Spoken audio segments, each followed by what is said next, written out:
The anguish of a grieving family as they search for an answer they don't want to hear. Victoria Lance and her family are at a morgue in Dnipro, Ukraine, looking for something that would confirm whether her son, Vladislav Harkov, was killed. He's been officially missing since mid-August after he was sent to the front, leaving behind his 9-year-old daughter and his now shattered wife. They're studying images of unidentified remains, looking for familiar markings and personal belongings. What do you want people to know about your son? I just want him to be with us. I don't know where he is. We have a claim in that he's missing. And there are thousands of mothers and wives just like me.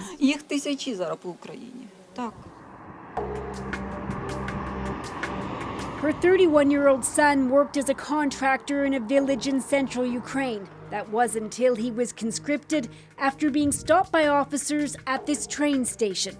He was sent to military training and then on to the front line. I want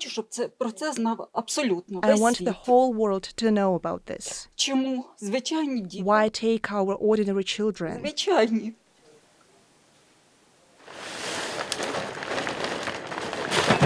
It's not clear how many Ukrainian soldiers have been killed in Russia's full-scale invasion, but the toll is horrific.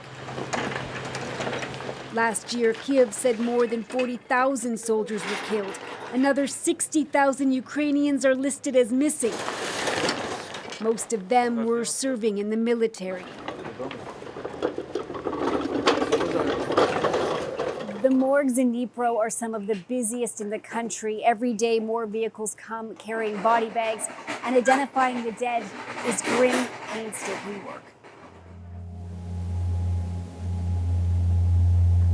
Lance and her family think they have found her son. They viewed a body which was found with a simple wooden cross like this one. It looked very similar to one Harkov had. But the remains were so badly damaged that the family needs to take a DNA test to be sure. In other cases, there's very little left to analyze. Forensic investigators received this shipment from the Donetsk region. They're piecing together bone fragments, trying to determine how many people these bones belong to, their age, and how they were killed. What's the hardest part of your job? The hardest part is when you do not have time to hug a mother who has just recognized her son. That's the scariest thing when I see kids running around here. These kids will never see their dads again. This is the most terrible war. In June, Russia and Ukraine agreed to each repatriate up to 6,000 remains. It was one of the only agreements to come out of the floundering negotiations. Russia has said very little about the bodies it's received. But in Ukraine, bodies were returned by the trainload. There's so much work that Valery Viyun is now sleeping at the hospital.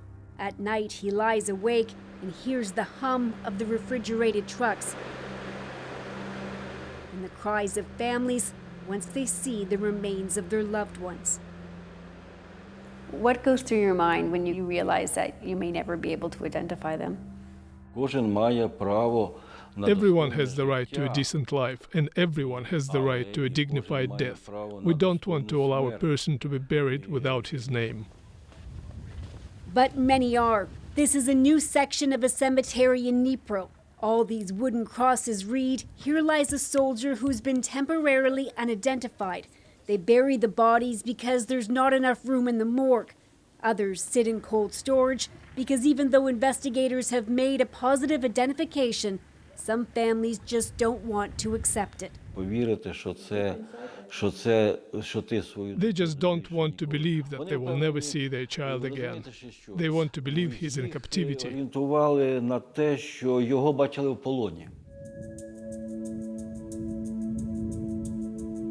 Lance has been told it could be a few months before she finds out if it was her son's body at the morgue.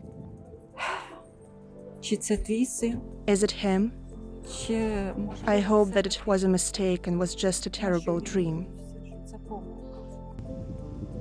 Like so many others, she's waiting on a phone call she fears because she isn't yet ready to bury her only son in their village cemetery.